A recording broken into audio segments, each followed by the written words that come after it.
할렐루야. 부자가 되셨습니까? 라는 제목으로 하나님 말씀 증거하겠습니다. 오늘 우리가 이 부자가 되셨습니까? 라는 이야기를 들을 때 성도들에게는 이 두 가지 반응이 있더라고요. 이 그리스도인이다 하면 무릇 그리스도 안에서 살고자 하는 자는 경건하게 살고 때로는 핍박과 이 환난도 잘 감당해야 된다. 정말 이 전투적인 믿음을 갖는 것 굉장히 귀합니다. 그래서 그런지 이 사람들은 이 부자 그러면 신앙 안에서 살짝 거부하는 경우가 있습니다. 그러나 실제로 우리의 삶은 부자가 되고 싶어요. 그리고 이 부자가 되는 것에 대해서 굉장히 동경을 합니다. 그러나 부자가 안 돼요. 그러나 결론적으로 말씀을 드리면 예수 안에서 신앙 바르게 갔잖아요. 그러면 반드시 하나님께서 그 사람은 부자의 삶을 살게 하시는 줄로 믿습니다. 구약 성경 전체 이야기가 그것을 설명하고 있어요. 그가 하나님의 말씀과 율법을 따라 살아갈 때 하나님이 하늘에서 폭포수와 같은 복을 쏟아 부어주시고, 하나님을 떠나고 그들이 패역하고 그 우상을 섬길 땐 하나님이 징계와 재앙으로 그들을 어렵게 하는 것이 분명히 있었습니다. 여러분, 그러므로 하나님은요 복의 근원의 하나님인 줄로 믿습니다. 그런데 성경이 그 많은 부분에 있어서 예수님께서도 이 부자 청년이 찾아왔을 때 그 사람을 다룰 적에 이 부자가 근심하며 돌아가는 이야기가 있습니다. 근데 그때 예수님이 이런 말씀을 하세요. 마태복음 19장 23절에 보면 부자는 천국에 들어가기가 어렵다. 내가 다시 너에게 말하노니 낙타가 바늘기로 들어가는 것이 부자가 하나님 나라에 들어가는 것보다 쉬우니라 할 때 이 사람들이요 막 그냥 그러면 도대체 누가 구원을 받습니까? 얘기해요. 그때 하나님 이런 말씀하셔요. 마태복음 19장 26절에 예수께서 그들을 보시며 이르시되 사람으로는 할 수 없으나 하나님께서는 다 하실 수 있다라고 얘기해요. 여기에서 이 부자라는 개념은 뭐냐면 재물을 많이 갖고 있는 사람, 그리고 그의 삶의 목적이 돈이 전부다인 것을 갖다 이야기하는 거예요. 하나님은요 돈을 많이 갖고 있고 부자가 나쁘다라는 것이 아니에요. 하나님은요 아리마대 요셉이라는 사람을 갖다가 마태복음 27장 57절에서 보면 뭐라고 하냐면 이 부자 요셉이라고 해요. 그런데 이 사람을 갖다가 뭐라고 하고 있습니까? 예수님의 제자라고 그래요. 부자지만 예수님의 제자로서 하나님의 나라가 이 땅에 임하게 하는데 헌신된 사람이 있다라는 거예요. 여러분, 우리가 이 땅을 살아갈 때 돈이라는 것은 절대 이 필요 불가결의 요소입니다. 돈이 없으면 유대인들은 이렇게 기대해요. 죽은 자와 방불한 자로 여겨요. 돈이 없으면 죽은 자와 똑같아요. 실제로 자식이 없으면 그 죽은 자와 비슷한 삶을 살아가요. 문둥병 걸리면 죽은 자와 똑같이 여기는 그런 사회였었어요. 그런데 돈 없으면 더 그렇습니다. 근데 실제로도 이 세상 살아갈 때 돈이 없으면 정말 그렇게 이 죽은 자처럼 살아갈 수밖에 없어요. 돈이 그만큼 중요하기 때문에 그래요. 근데 이 아리마대 이 부자 요셉이라는 사람은 성경에 부자로 표현되어 있잖아요. 이 사람은 예수님의 제자예요. 그러므로 이 하나님 앞에 헌신할 때 이 재물을 잘 활용하잖아요. 그러면 가난하고 병든 사람보다 하나님 앞에 더 헌신하기가 좋습니다. 그렇죠? 그러니까 돈 갖고 자랑질하고 못되게 사니까 부자가 나쁜 것이지 부자가 다 나쁜 것 아니에요. 그렇기 때문에 하나님은 이 부자의 돈들을 갖다가 취해서 하나님 나라 확장하는 데 쓰기를 원하신 줄로 믿습니다. 그런 의미에서 우리 큰빛교회 성도들이요 진정 성경에서 말하는 부자가 무엇인가를 정확히 알아서 정말 부자 되는 은혜가 있기를 주의 이름으로 축원합니다. 할렐루야. 자, 오늘 이 본문 이 계시록 3장에 나오는 이 라오디아 교회가 전형적으로 이 부자들에 관한 얘기예요. 부자들에 관한 얘기. 사실 이 라오디아 교회가 위치해 있는 곳은 이 금융업이 활성화되어 있어서 이 소아시아 일대의 이 돈들이 다 몰려드는 곳이에요. 그래서 아주 굉장히 돈이 많은 도시입니다. 그러니까 부자들이 많이 사는 동네예요. 그런데 이 라오디아 교회가 한마디로 말하면 마지막 이 영적으로 보면 마지막 환난 때를 맞이하고 있는 말세의 교회를 상징하는 거예요. 예수님께서도 그러죠. 디모데를 통하여서 그렇게 얘기해요. 마지막 때는 사람들이 돈을 사랑하며 그 돈이 일만하게 뿌리가 되는 세상이 온다. 사람들이 자긍하며 돈을 사랑하고 사람보다 이 돈을 더 귀하게 여기는, 그래서 돈이 없으면 어떤 사람 취급하는 거? 죽은 사람 취급하는 그런 시대가 그게 바로 말세라는 것이죠. 말세. 그런데 이 라오디게아가 전형적인 그런 교회예요. 지금. 그런데 실제로다가 이 라오디아 교회에는 이 표현할 때 여기서 이런 얘기하잖아요. 2절 15절에 보면 내가 내 행위를 아는데 너가 도대체 차지도 않고 덥지도 않다. 차든지 덥든지 어느 한쪽이 되어야 될 텐데 너는 스스로 부자라고 생각해가지고 그냥 신앙생활하는데 돈만 의지하고 하나님이고 뭐고 그냥 이러고 살고 있다는 거예요. 돈이 많다 보니까. 그래서 마태복음 19장에서 부자가 천국 들어가는 게 낙타가 바늘길 통과하는 것보다 더 어렵다. 그 말이 나온 거예요. 그러니까 돈 많은 게 문제가 아니라 돈을 의지해서 하나님을 알기를 우습게 하는 상황. 그러니까 자기가 배부르고 넉넉해지니까. 그러니까 이 여기 말씀제도 써놨잖아요. 이때 당시에 쉽게 말하면 뭐냐면 중앙은행이 이 라오디아 교회, 라오디아 지방에 있는 거예요. 그러니까 세상의 모든 돈이 다 이곳으로 몰려드는 거야. 그러니까 사람들이 그냥 배가 배꼽 바깥으로 그냥 튀어나버린 거예요. 이런 상황이 돼버린 것이죠. 그러다 보니까 자, 이 사람네들이요, 이 수도 시설을 아주 굉장히 잘 해놓습니다. 그리고 그 주변에 그 히에라폴리스라고 하는 아주 그 온천이 있었습니다. 굉장히 그 뜨거운 물이 나오는데 그 온천수를 끌어들이는 관계수로 작업을 한 거예요. 그러니까 보니까 북쪽에서 9km라고 썼죠. 여러분 그 9km 물을 갖다 끌어들이는 일을 하려면요 돈 많이 듭니다. 그러니까 돈이 많다 보니까 그런 일도 막 할 수 있는 거예요. 그런데 그 이 온천수가 처음에 나올 때 뜨겁잖아요. 그러니까 좋은데 흘러갖고 오다 보면 그게 다 식은 거야. 그러다 보니까는 그 골로새라고 하는 지방에서 또 물을 또 끌어들이는 거예요. 거기는 아주 시원한 물이에요. 근데 이 시원한 물인데 또 끌어들이다 보니까 오니까 어떻게 돼요? 또 뜨뜻미지근한 거야. 차갑지도 않고 시원하지도 않고 뜨뜻미지근한 거야. 그것을 갖다가 그들의 그 삶의 환경을 표현해 가지고 라오디게아에 너희들이 그렇게 뜨뜻미지근한 신앙이다. 여러분 우리가 때로는 뜨거운 열성을 갖고 신앙생활할 때가 있어요. 뭐냐면 환난과 고통 가운데 있을 때 성도들이요, 진짜 배기 성도는요 환난과 고통 있을 때 정말 뜨거운 신앙을 가져요. 뜨거운 신앙. 그러니까 이 팔랭이 신앙, 성경에서 말하는 그 이 가라지 신앙들은요, 환난 오면 에라 모르겠다 그냥 휙 하고 도망가 버리죠. 그냥 바람에 나는 겨와 같은 인생들. 그는 아예 그냥 하나님을 떠나버려요. 그러니까 애초부터 그는 하나님이 없었던 사람이에요. 그런데 하나님이 진짜 있는 성도는요, 어려울 때, 힘들 때 그 신앙이 불같이 타올라 버려요. 왜냐하면 하나님이 오늘 여기 이런 얘기 있잖아요. 그 18절에 봐요. 내가 너를 권하노니 내게서 불로 연단한 금을 사서 부여하게 되고, 불로 연단한, 그러니까 이 어려움이 그 사람의 그 이 신앙의 자세를 갖다가 아주 그냥 불같이 그냥 연단을 하는 거예요. 그럴 때 여러분 이 성경에서는 금을 갖다가 믿음이라는 말로다가 이렇게 치환해서 쓰는 경우가 많아요. 근데 금도 이 종류가 있습니다. 18K도 있고 14K도 있고 작금도 있잖아요. 그런데 순도가 높은 거 뭐 이 99.9999 그런 순금 있잖아요. 그런 거는 금하고도 아주 종류가 다를 정도로 아주 굉장히 비싼 금이 됩니다. 금도 아니에요. 99.9999 그냥 9 9 이런 금이 있잖아요. 그런 것들 굉장히.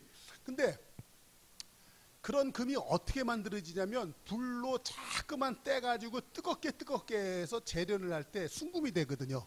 여러분 우리 성도들의 신앙도 이 어려움이라고 하는 환난을 통하여서 정말 믿음이 굳세지는 거예요. 아멘. 그러니까 다시 한번 봐보세요. 내게 지금 어려운 삶이 혹 있습니까? 그런 가운데 내 믿음이 뜨거워지고 있다. 여러분은 진짜 하나님의 자녀이시다. 할렐루야. 그런데 어떤 성도 보니까 조금 어려우니까 에이 나오던 교회도 때려치고 나갔어. 그 사람은 하나님의 자녀가 아니었던 것일 수도 있습니다. 그렇죠? 자, 그렇기 때문에 근데 여기서 보세요. 이 라오디아 교회는 지금 어떤 상황이냐면 지금 이 동네는 이 로마라고 하는 나라가 통치하고 있는 세상이에요. 전 세계를 갖다가 이 황제의 권력을 가지고 이 통치하는 세상 속에서 이 라오디아 교회도 거기에 통치를 받고 있는 거예요. 그런데 이 로마의 이 황제가 어떤 역할을 하고 있냐면 살아있는 신의 역할을 감당해요. 그래서 이 모든 세계가 이 로마라고 하는 게 팍스 로마라고 하는 그 정책에 의해서 모든 사람들은 그 황제의 그 신민이 되는 거예요. 신민. 그래서 이 황제는 신이 되고 그들은 신의 백성이 되는 거예요. 그래서 이스라엘 사람들, 특히 그 믿던 그 그리스도인들은 아니야. 오직 우리의 신은 하나님이신 예수 그리스도밖에 없어. 그래서 그 이 로마의 그 이 황제 정책, 황제 신 정책을 갖다 피해서 땅 속으로 숨어서, 그것이 뭐냐면 땅 속으로 들어가서 살던 건 뭐죠? 얼른 생각이 안 나네. 땅 속에 들어가서 사람들이 땅굴 파고 거기서 차라리 내가 햇빛을 못 볼지언정 나는 그 땅속에서 살면서 하나님의 신앙을 갖고 살아가겠다 했던 사람들 있잖아요. 그렇게 했던 것인데, 많은 사람들은 그 이 황제 앞에 늘 절하고 하면서 평화를 얻는 거예요. 그러면 이 황제가 자기를 갖다가 신으로 인정해 주면 그 사람들한테 평안을 주는 거예요. 그리고 그 이 제국에서 정책적으로 그들에게 수혜할 수 있는 모든 것을 다 허락해 주는 거죠. 그것을 갖다가 우리는 뭐라고 하냐면 공동묘지 평화라고 하는 거예요. 공동묘지 평화. 그런데 자칫 잘못하면 여러분, 우리가 신앙생활 한다고 하면서 돈을 의지해서 공동묘지 평화를 갖다 유지하며 살아가는 성도들이 꽤 많습니다. 그러니까는 진짜 하나님이 내게 강력하게 임하면 공동묘지 평화가 주지 못하는 정말 강력한 기쁨, 희락의 세계가 터져나오는 줄로 믿습니다. 그러니까 신앙생활이 똑바로 그 사람에게 들어가면요, 세상이 주지 못하는 기쁨이 그 속 안에 있어요. 성경은 이런 부분에서 많이 얘기하죠. 너희는 항상 기뻐하라. 내가 너에게 다시 말하노니 너희는 또 기뻐하라. 그렇게 말씀하시거든요. 근데 이게 뭐야? 뭐 기쁜 일이 있어야 기쁘지. 그런데 저도 예수님 믿던 날 얼마나 기쁜지, 전에는 내가 저는 반드시 죽여야겠다라는 마음을 먹었을 만큼 원수지고 나를 힘들게 했던 사람들이 있었어요. 그런데 신기하게 밉지를 않더라고요. 그리고 막 기뻐, 그냥 하늘 붕붕 떠다니는 것 같은 그런 게 있거든요. 그래서 그랬는지 하나님이 저를 갖다 목사의 자리까지 이렇게 길로 인도하신 것 같아요. 여러분, 신앙 안에 바로 들어가서 하나님 주시는 기쁨을 인하여 세상 것 연연하고 정말 그 공동묘지 그 신앙처럼 공동묘지 평화로 살아가는 성도가 아닌, 진짜 가난하지만 때로는 병들 수도 있지만 하나님 주시는 그 평안과 기쁨으로 인하여 세상을 넉넉히 이기는 그런 신앙인이 될 수 있기를 주 이름으로 축원합니다. 할렐루야. 그런데 자 보세요. 잠언서 28장 11절 이하에 보면 이런 말씀이 있어요.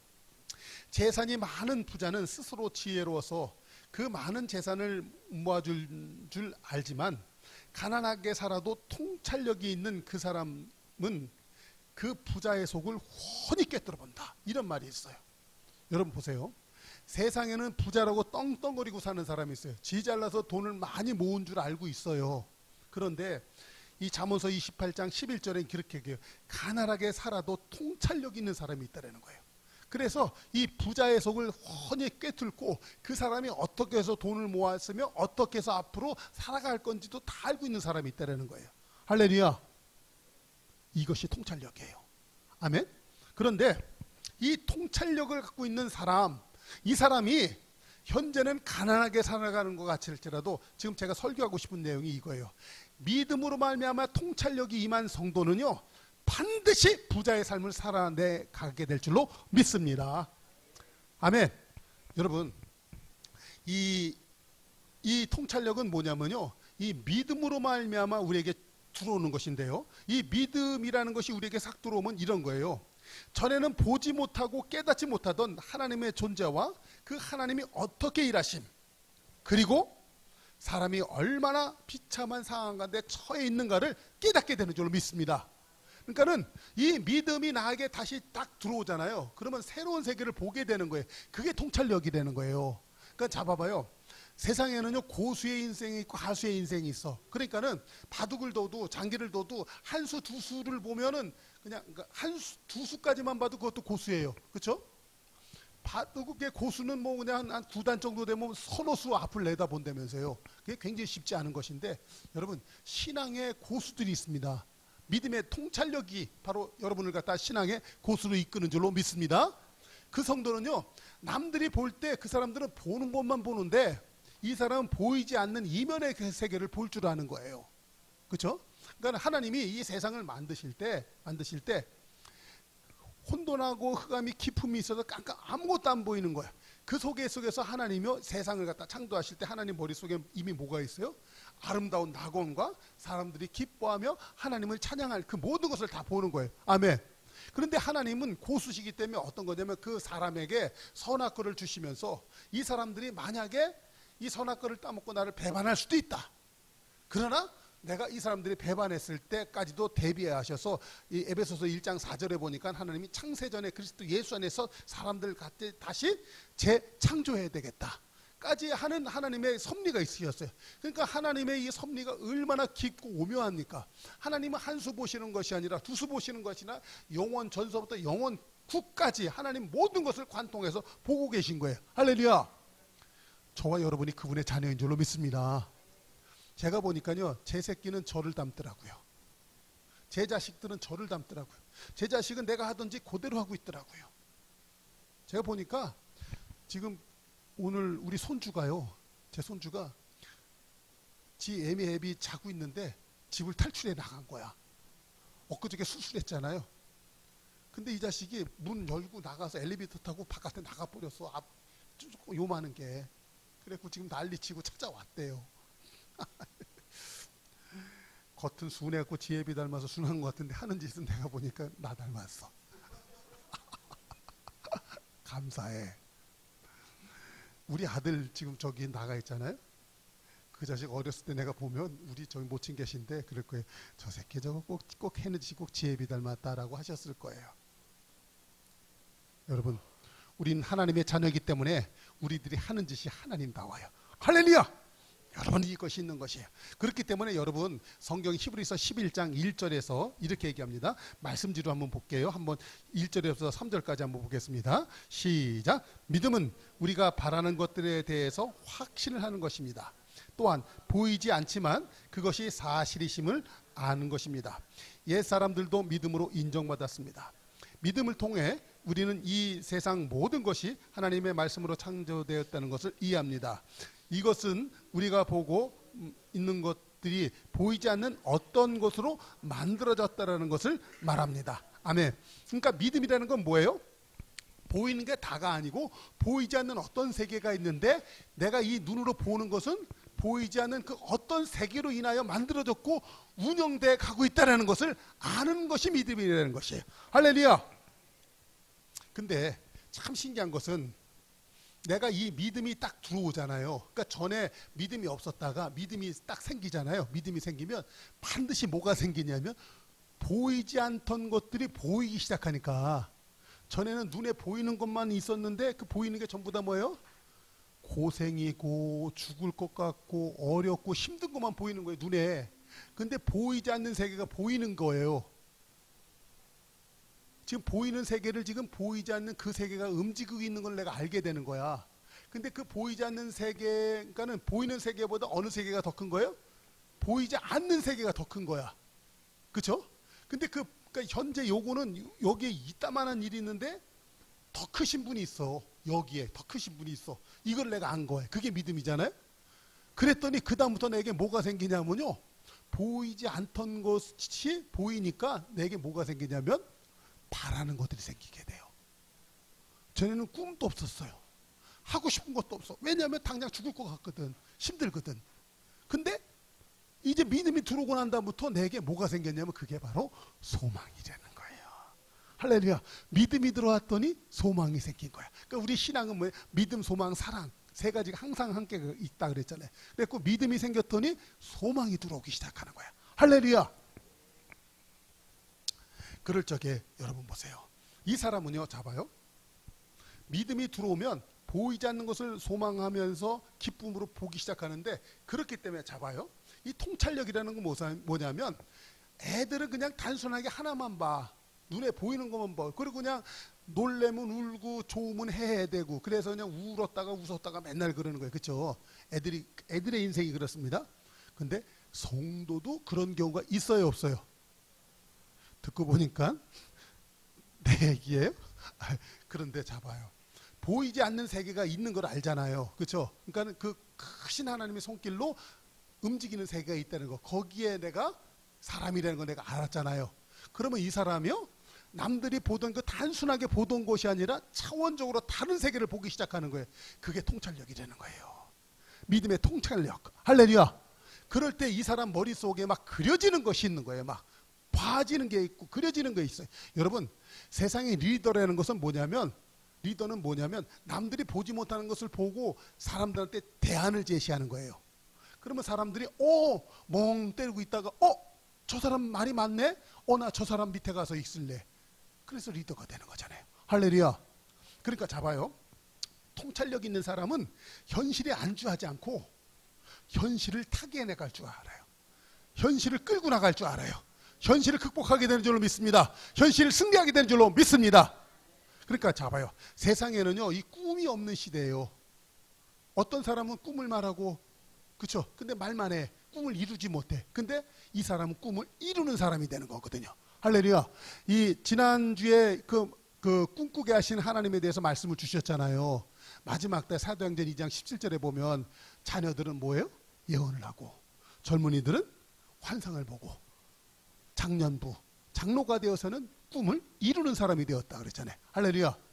그렇기 때문에 여러분, 마지막 때가 되면요, 여러분 이 꿈을 노래할 줄 아는 것, 그래 꿈을 꿀 줄 아는 것, 그래 꿈을 이루는 것, 이게 굉장히 귀해요. 그렇기 때문에 여러분, 가만 설교 준비하다 보니까 어떤 사람은요, 이런 노래도 틀고 있더라고요. 여기 가사 이거 적어놨잖아요. 어떤 이는 꿈을 간직하고 살고, 어떤 이는 꿈을 나눠주고, 다른 이는 꿈을 이루려고 사네.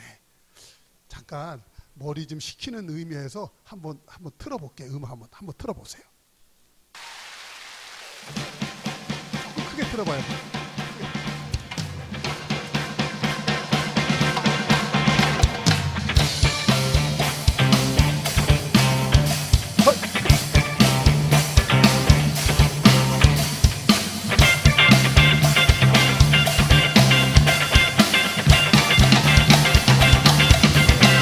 어떤 이는 꿈을 간직하고 살고, 이 노래 알죠? 어떤 이는 꿈을 나눠주고 살면, 다른 이는 꿈을 이루려고 사네.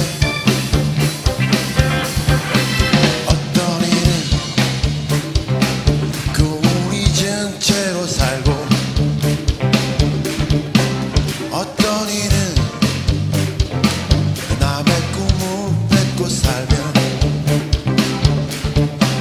다른 이는 꿈은 없는 거라 하네. 세상에 이처럼 많은 사람들과 세상에 이처럼 많은 쾌성들, 저마다 자기가 옳단 말을 하고, 꿈이란 이런 거란 말하지만, 나는 누굴까? 내 길을 꿈꾸니까. 나는 누굴까? 아무 꿈 없진 않아. 나는 누굴까? 내 길을 꿈꾸니까. 아멘. 이 설교하다 말고 그냥 갑자기 세상 노래 틀어놔서 놀라셨을 거예요. 그런데 이 세상 가수들도요, 이 꿈이라는 것이 중요하기 때문에 이렇게 얘기하고 있잖아요. 여러분은 지금 꿈을 꾸고 계십니까? 혹시 꿈을 잃고 계시지는 않습니까? 근데 여기 성경에서 이 가수는 이런 노래를 해요. 나는 누굴까, 나는 누굴까 하면서 혹 아무개의 꿈은 아닐까. 아무개의 꿈. 그렇죠?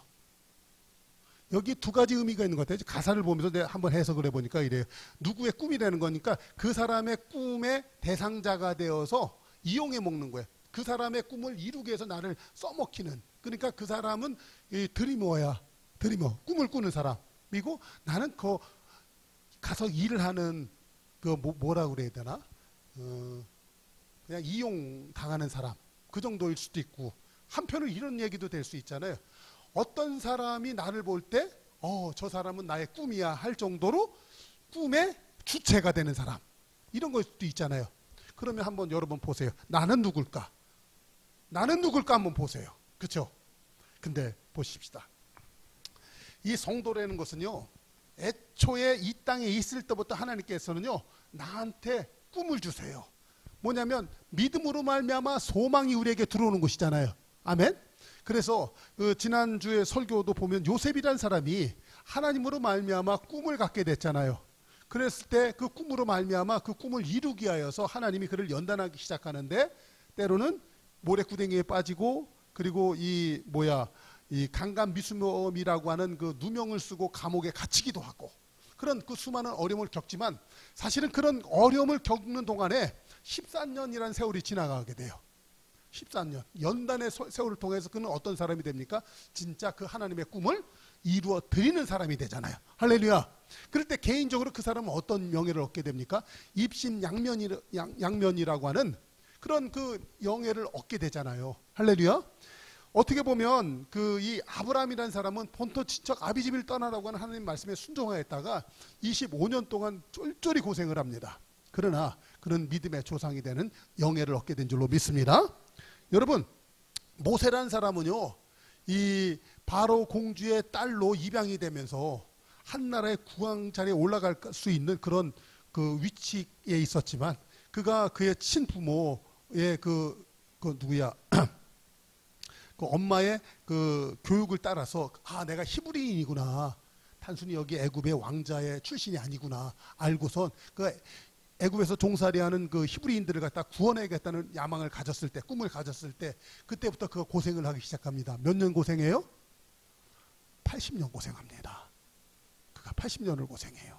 그래가지고 120세 때 이 하나님 앞에 불림을 받을 때까지 그가 정말 그 많은 어려움을 겪어요. 그러나 우리는 모세, 얼마나 훌륭한 사람으로 알고 있습니까? 아멘. 여러분, 하나님이 나에게 꿈을 주셨을 때 그 사람들은 때로는 연단은 있지만, 그 사람들은 그 꿈으로 인하여 세상에서 어떤 인생을 살아요? 리더의 삶을 사는 거예요. 결론적으로 말하면 여러분, 이 믿음이라는 것이 내 속 안에 들어와서 그 꿈과 소망이 되잖아요. 그러면 그 사람은 이미 부자가 된 거예요. 할렐루야. 여러분, 세상에 이 졸부들이 있습니다. 그 사람들의 삶의 목적이 단순히 뭐예요? 돈이에요, 돈. 그렇기 때문에 이 라오디아 교회가 이 뜨겁지도 않고 차지도 않는 거예요. 돈 가지고 이것저것 다 하는데 그것이 다요. 물 끌어들이면 뭐예요? 뜨거운 물, 온천수, 그 히에라볼리 거기에서 뜨거운 물 끌어들이면 뭐예요? 식어지지. 그래서 그 골로새 거기서 찬물 끌어들이면 또 미직지근해지지. 안 되는 거예요, 안 되는 거. 그런데 하나님이요, 우리 삶 가운데 아예 그냥 이 온천수가 터져 나올 수 있도록, 할렐루야, 하나님은 그런 하나님이에요. 아멘. 그렇기 때문에 여러분, 우리 성도들은요, 이 땅에 있을 때 아예 애초부터 우리를 갖다가 하나님은 우리에게 부자로 하나님 부르신 것이에요. 할렐루야. 그것이 바로 리더의 삶인 줄로 믿습니다. 그런데 봐요, 이 요새 우리가 이 저녁마다 말씀을 읽을 때 예레미야 읽잖아요. 근데 예레미야서 그 33장 2절 3절 우리가 너무나 유명한 얘기 잘 알잖아요. 일을 행하는 여호와, 그것을 지어 성취하는 여호와가 이같이 이르는다. 넌 나한테 그냥 부르짖어 기도하기만 해. 그러면 내가 너한테 어떤 거요? 크고 놀라운 일을 내가 너희들한테 알려줄게. 그런 대목으로 우리가 잘 알고 있잖아요. 근데 실제로다가 이 예레미야가 이런 얘기를 할 때는 지금 어떤 상황이냐면, 예레미야 33장 1절 말씀을 한번 보겠습니다. 성경 말씀이 있죠. 여기 보면, 자, 말씀지에 보십시다. 2페이지 밑에 보면, 자, 같이 있습니다. 시작. 예레미야가 아직 시대 뜰에 갇혀 있을 때 여호와의 말씀이 그에게 두 번째로 임하니라. 지금 뭐냐면, 예레미야가 하나님의 말씀을 갖다 전할 때 너희들은 너무나 타락했다. 그래서 하나님의 앞에 징계를 받을 것이야. 그러니까는 그냥 모든 거 포기하고 다시 애굽으로 끌려갈 수는 없으니까 이번에 바벨론으로 끌려가서 거기서 종살이를 해. 그리고 고난을 당해. 그래서 순수한 사람이 되어서 다시 나오게 될 거야. 그러니까는 바벨론 침공할 때 너희들 대항하지 말고 그냥 전쟁 항복하고 끌려가. 지금 예레미야가 그 얘기를 하는 거예요. 그러니 그 얘기 듣고 사람들이 가만히 있겠어요? 이거 이 바벨론에서 온 첩자 아니야? 넌 하나님의 선지자 예언자 아니야? 너 교도소로 감방에 들어가야 돼. 그래서 시대 뜰 거기에 갇힌 거예요. 여러분, 사람들은요, 이 땅에서 신앙생활 할 때 그냥 배불리고 잘 되는 거, 그냥 문제 해결되고 내 떵떵거리는 걸 꿈을 꾸어요. 그런데 하나님은요, 내가 이 비록 내가 종살이하고 포로생활할지라도 내가 내 속 안에서 이 지금 라오디아케아 교인들한테 하나님이 뭐라고 해요? 지금 한번 보십시다. 18절에 보면 계시록 3장 18절은 내가 너를 권하노니 내게서 불로 연단한 금을 사서 진짜 부자가 되라. 그리고 흰옷을 사서 입고 벌거벗은 수치를 보지 않게 하고 안약을 사서 눈에 발라 보게 하라. 그러니까 여기서 보면 뭐냐면 불로 연단한 금이라는 것은 뭐냐면 진짜 신앙의 믿음을 가지라는 거예요. 흰옷을 사서 입으라는 것은 뭐냐면 예수 그리스도의 의의 옷을 입으라는 거예요. 사람들은요, 자 여성분들 보세요. 봄 되니까 얼마나 예쁜 옷 사 입고 싶었어요. 여름이 싫다면서요. 여름에는 폼낼 옷이 없다면서요. 그래갖고 여름이 싫은 거야. 근데 이제 가을 정도 되면 이제 겨울 되면 이제 폼난 옷은 입고 싶죠. 여러분, 성도는 어떤 옷 입는 거예요? 예수 그리스도의 흰 옷을 입을 줄 아는 성도가 진짜 성도예요. 할렐루야. 그리고 여기 보면 안약을 사서 눈에 발라보게 하라. 안약을 사서 발라보라. 그러니까 봐요. 눈들이 전부 다 멀어가지고 봐야 될 건 못 보고 엉뚱한 것만 보는 거예요. 그리고 저 사람 나보다 잘났네. 그러니까 거기서 굽신거리고 저 사람 나보다 똑똑하네. 그러니까 열등감 갖고. 그렇죠? 전부 다 눈이 삔 거잖아요. 그러니까 안약을 사서 바르라는 것은 뭐냐면 바른 믿음의 통찰력을 가질 수 있는 사람이 되라고 말씀하는 줄로 믿습니다.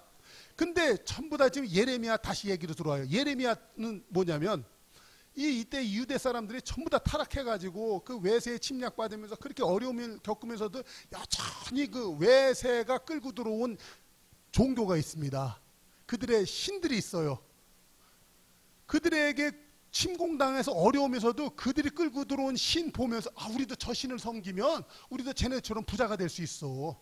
지금 예레미야 시대가 지금 이루고 있는 거예요. 그러니까 하나님이 예레미야를 통해서 너희들 그러지 마. 아예 그냥 그들한테 항복하고 끌려가서 거기서 종살이해. 이렇게 된 거거든요. 여러분, 우리가 신앙생활할 때 이 환난과 어려움이라는 것을 잘 해석해낼 줄 알아야 돼요. 내가 왜 이 어려움을 겪나? 왜 이 고통을 당하나? 이것을 통하여서 하나님이 나를 갖다가 이 안약을 사서 눈에 바르고 그 예수 그리스도의 흰옷을 사 입어서 이 벌거벗은 수치를 가리게 하고 불로 연단한 정금 같은 믿음을 얻게 하여서 내가 하나님의 사람 되게 하시려고 하는 그 뜻을 정확하게 알아서 그 뜻 앞에서 내가 항복하잖아요. 할렐루야! 그러면 그 성도는 진정한 하나님의 참 부자가 되는 줄로 믿습니다. 다시 한번 그 계시록 그 3장 17절에서 16절에서 17절 18절 말씀 다시 한번 읽겠습니다. 말씀지 맨 위에 있어요. 한번 같이 읽습니다. 쉬운 성경 버전으로 읽습니다. 시작. 내가 미지근하여 어느 쪽도 아니니 내가 너를 내 입에서 뱉어내겠다. 내 스스로 부자라고 생각되어 아무 부족함이 없는 것 같이 느끼겠지만은 실제로는 불쌍하고 비참하고 가난하고 눈멀고 벌거벗은 자임을 모르고 있다. 그러므로 내가 충고한다. 내게 와서 불 속에서 재련된 금을 사거라. 그리하면 내가 참 부자가 될 것이다. 흰 옷을 사라. 그것으로 너의 벌거벗은 부끄러움을 가릴 수 있을 것이다. 내 눈에 바를 안약을 사라. 참된 것을 볼 수 있을 것이다. 할렐루야. 이 얘기를 외치는 거예요. 지금 누가요? 예레미야가 지금 외치고 있는 거예요. 그랬더니 그 사람을 갖다가 감옥에 가둬버리는 거예요. 그런데 여러분, 내 인생의 감옥에 갇히는 어려움이 있어요. 그때 하나님께서 지금 무슨 말씀이 하는 거예요? 너 걱정하지 마. 너 걱정하지 말고 내게 부르짖어. 그러면 세상 사람들이 알지 못하는 크고 놀라운 비밀을 내가 너한테 알려줄게. 그래서 너가 리더가 되는 거야. 그랬는데 하나님이 실제로 그 예레미야의 말을 이루어 주시는 거예요. 지금 이 사람들은요, 이 외세 침략 그 바벨론의 침공이래 이 나라가 시드기야 때 풍전등화뿐만 아니라 실제로 시드기야 때 멸망을 당하는 거죠. 유대 땅이. 그런데 그때 하나님이 이 예레미야에게 놀라운 얘기를 갖다 해주시는 거예요. 그것이 예레미야서 계속 있습니다. 그 12절 33장 12절 이하에 이렇게 말씀하시는 거예요. 만군의 여호와께서 이와 같이 말씀하시니라. 황폐하여 사람도 없고 짐승도 없던 이곳과 그 모든 성읍에 다시 목자가 살 곳이 있으리니 그의 양떼를 눕게 할 것이다. 산지 성읍과 평지 성읍과 네겝 성읍들과 베냐민 땅과 예루살렘 사면과 유다 성읍들에서 양떼가 다시 계수하는 자의 손 아래로 지나리라. 여호와께서 말씀하시니라. 여러분, 지도자라는 것은요, 하나님의 이 놀라운 이 믿음으로 말미암아 통찰력이 장착된 자는 이 환난과 전쟁과 모든 것이 멸망되는 상황 속에서 이 소망의 세계를 볼 줄 아는 거예요. 예레미야에게 하나님의 말씀이 임하니까 하나님이 예언해서 이 말씀을 주시었고 그대로 이루시는 줄로 믿습니다. 그래서 사람들이요, 잡아요. 이런 거죠. 어떤 교회에서 옛날에 그 영적인 목사님들 이렇게 얘기하잖아요. 그 아주 영적인 믿음으로 이렇게 얘기하죠. 모든 사람이 아니라고 막 우기는 거야. 그럴 때 목사님이 아닙니다, 이렇게 해야 됩니다. 그러니까는 막 교인들이 막 그냥 반대해가지고 교회 나가고 뭐 장로들 반대하고 막 그래. 근데 목사님이 끝까지 이겁니다라고 얘기해요. 근데 나중에 가서 보니까 이 목사님이 옳았어. 그래서 나갔던 교인들이 회개하고 목사님 잘못해서 그래갖고 다시 교회가 부흥했다, 이런 얘기 많이 있잖아요. 여러분, 믿음으로 말미암아 통찰력을 가지면 세상을 살아갈 때 이와 같은 역사가 나타나는 줄로 믿습니다. 예레미야를 통하여서 지금 이 사람은 감옥의 시대들에 갇혀서 정말 먹을 것도 없어 굶어 죽는 상황인데 하나님의 말씀이 임한 거예요. 이를 행하는 여호와, 그것을 지어 성취하는 여호와가 이 멸망당한 이 나라를 다시 양떼가 눕고 목자들이 다시 돌아와서 이 양떼가 몇 마리인지를 계수해야만이 내 양떼를 지킬 수 정도로 양떼가 수많게 많아지게 하리라. 할렐루야. 성도들이 믿음의 부자라는 것이 바로 이거예요. 환경적으로는 지금 멸망당해서 죽을 것 같아. 근데 하나님이 믿음을 주셔서 영적인 이 통찰력에 장착이 되면 누구 같은 소리예요? 감옥에 갇혀있지만 미래의 아름다운 것을 이야기할 줄 아는 사람. 아멘. 이게 진정한 믿음의 사람인 줄로 믿습니다. 이 사람이 진정한 부자인 줄로 믿습니다. 계속 한번 읽어볼까요? 예레미야 33장 15절 이하에 한번 보겠습니다. 같이 있습니다. 시작. 그날 그때에 내가 다윗에게 한 공의로운 가지가 나게 하리니 그가 이 땅에서 정의와 공의를 실행할 것이다. 여기 보면 다윗에서 한 공의로운 가지가 나게 할 것이다. 이게 예수 그리스도의 탄생을 갖다 얘기하는 거예요. 이 나라가 멸망당하고 포로로 끌려가서 다 망할 것 같지만 하나님이 메시아를 보내주셔서 이 너희 나라를 다시 굳세게 할 것이다. 할렐루야. 16절이 있습니다. 그날에 유다가 구원을 받겠고 예루살렘이 안연히 살 것이며 이 성은 여호와 우리의 의라는 이름을 얻게 될 것이다. 할렐루야. 여러분, 그러므로 이런 거예요. 신앙의 세계라는 거 이거예요. 예수님이 우리의 지도자가 되는 줄로 믿습니다. 예수님이 우리의 리더가 되는 줄로 믿습니다. 그래서 그분이 당신의 계획과 그분의 이루실 일들 갖다 우리에게 알려주시는 거예요. 아멘. 그런데 잡아요. 여기 보십시다. 예수 그리스도가 우리의 리더입니다. 우리는 그분의 구성원이에요. 그래서 세상 사람들은 알지 못하는 비밀을 우리에게 알려주신 거야.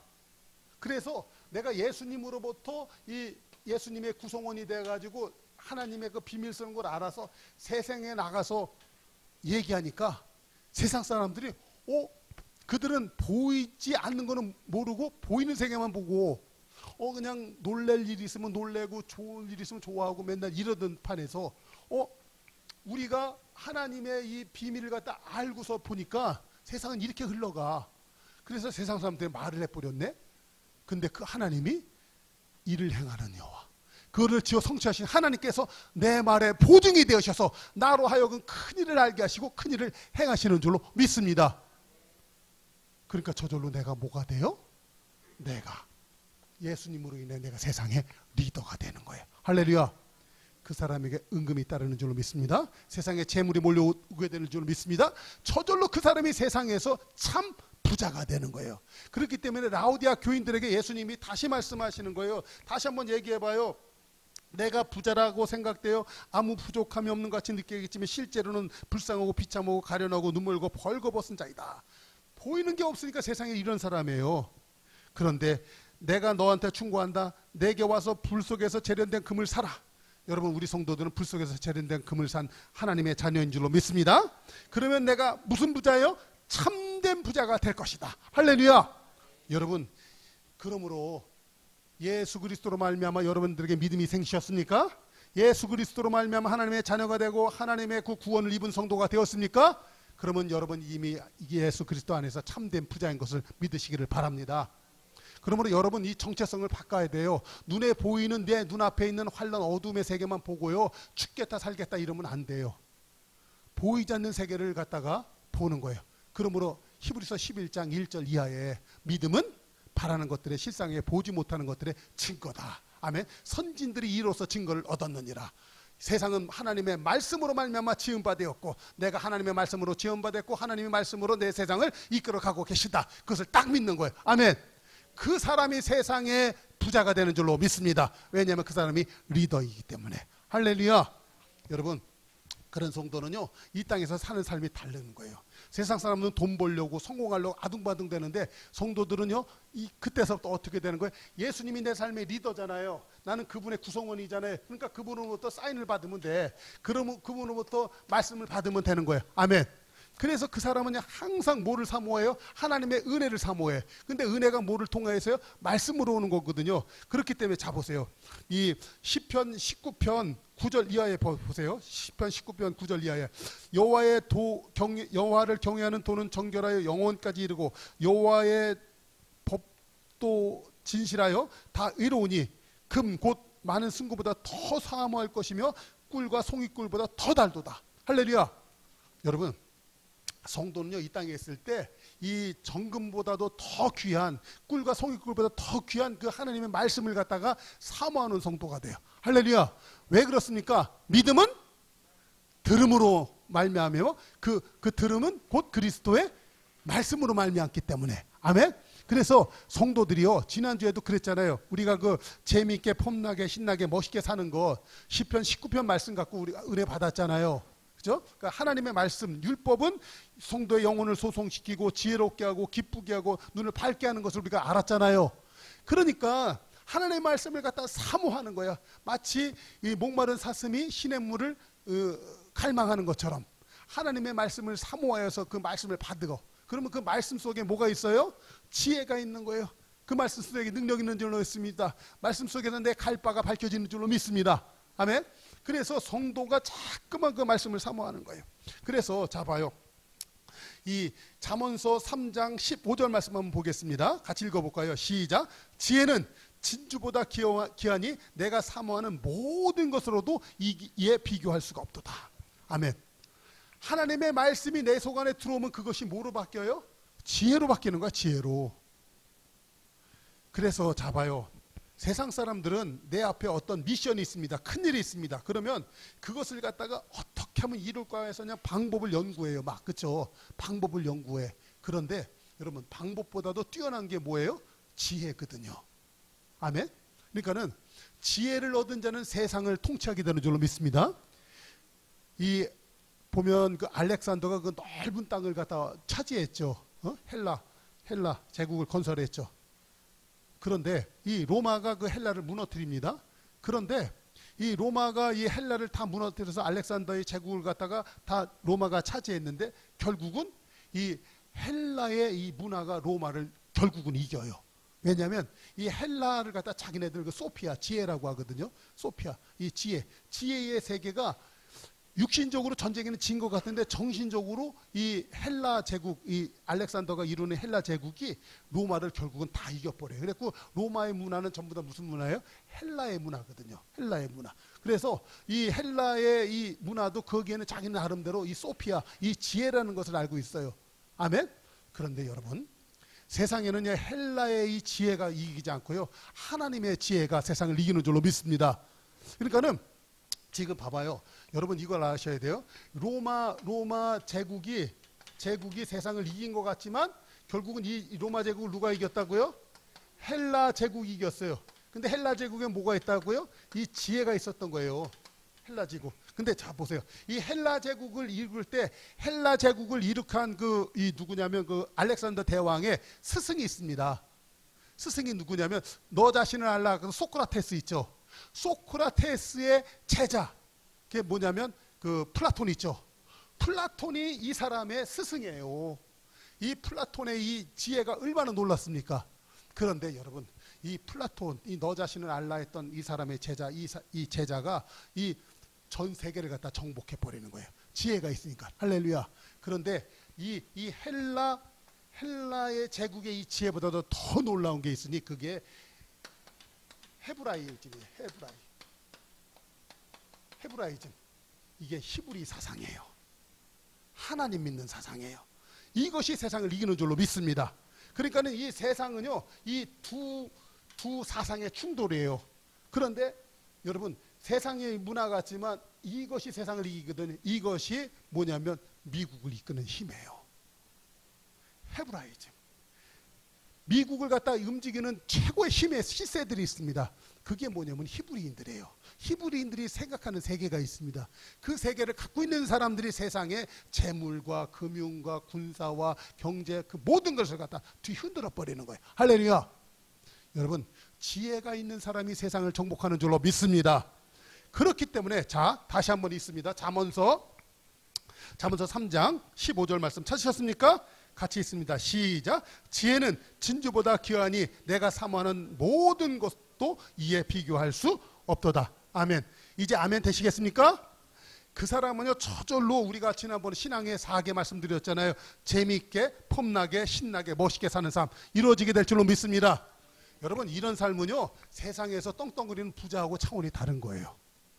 그러므로 여러분, 사랑하는 성도들이요, 다시 한번 묻겠습니다. 이제 여러분은 부자가 되셨습니까? 여러분은 이제 부자가 되셨습니까? 농담같이 말하는데 내일 또 아니요, 이러면 안 돼요. 믿음은 들음에서 나며 들음은 곧 그리스도의 말씀으로 말미암느니라. 아멘. 로마서 10장 17절 말씀 한번 찾아서 읽어볼까요? 자, 로마서 10장 17절 말씀 같이 있습니다. 시작. 그러므로 믿음은 들음에서 나며 들음은 그리스도의 말씀으로 말미암느니라. 아멘. 그러므로 여러분, 믿음이 큰 사람이 부자인 줄로 믿습니다. 그러므로 참된 부자는 이런 그 믿음의 자아상을 가져야 돼요. 할렐루야. 믿음의 선한 미래상을 꿈꾸는 성도가 될 수 있길 바랍니다. 믿음이 여러분 속안에서 역사하여서 여러분의 삶을 갖다 바꿀 것을 아십시오. 내가 잘나서 잘 사는 것이 아니라 내 속안에 주신 그 믿음이 여러분을 위대하게 만들 줄로 믿습니다. 그러니까 자꾸만 이 현재 눈에 보이는 거, 보이지 않는 세계 보지 않고 보이는 세계만 갖고 안달복달하지 마시고, 보이지 않는 세계, 그 세계를 만드신 하나님이 나를 자녀 삼아 주시고 그 하나님이 나를 이끄시는 것을 믿으실 수 있길 바랍니다. 할렐루야. 우리 한번 여러분, 말씀이 너무나 귀한 것 같아서 제가 이제 쭉 읽고 마치도록 하겠습니다. 자, 믿음이 큰 사람이 부자다. 그 밑에 건 한번 읽습니다. 시작. 하나님을 믿으라는 말은 무작정 하늘만 쳐다보고 있으라는 말이 절대 아니다. 이 땅이 하나님의 통찰에 있음을 고백하는 것이다. 내 방식이 아닌 하나님의 방식으로 문제를 해결하는 결단이 바로 믿음인 것이다. 이런 사람이 진정한 부자가 된다. 아멘 할 수 있습니까? 자, 요거 하나 해요. 그런데 자 봐요. 요거 하나만 하고 마칠게요. 그런데 자, 이런 걸 제가 봐요. 요새 사람들은요, 젊으니까 어쨌든 내 힘으로 아직까지는 살 수 있을 것 같아. 근데 조금 있으면 나이 먹잖아. 나이 먹으면 노후를 대책을 마련해야 될 거 아니야. 어떻게 해. 그렇죠? 노후의 빈공이 더 인생을 비참하게 만든다면서요. 그러니까 이 사람들은요, 요새 소원들이 다 하나씩 있어요. 뭐냐면 마지막 때 제일 쉬운 게 있는데 뭐냐면 빌딩 조그만 거 하나 사갖고 월세 받아 먹고 살아야지. 이 사람들의 꿈이에요. 그렇죠? 그 전에 조금 힘 있는 사람은 회사 생활하기 어려우니까 공무원이 최고야. 공무원 돼. 그러니까 요새 사람들의 꿈은 전부 다 뭐예요? 공무원하고 꼬마 빌딩 사장 되는 게 다 꿈이야. 그죠? 여러분, 세상 사람들이 꾸는 꿈 그런 거 꾸지 마십시다. 그래서 나는 누굴까? 내 꿈은 무엇이냐? 그 노래 틀어놨던 거예요. 여러분의 꿈은 무엇입니까? 우리 말씀 마지막으로 한번 이거 하고 마치겠습니다. 자,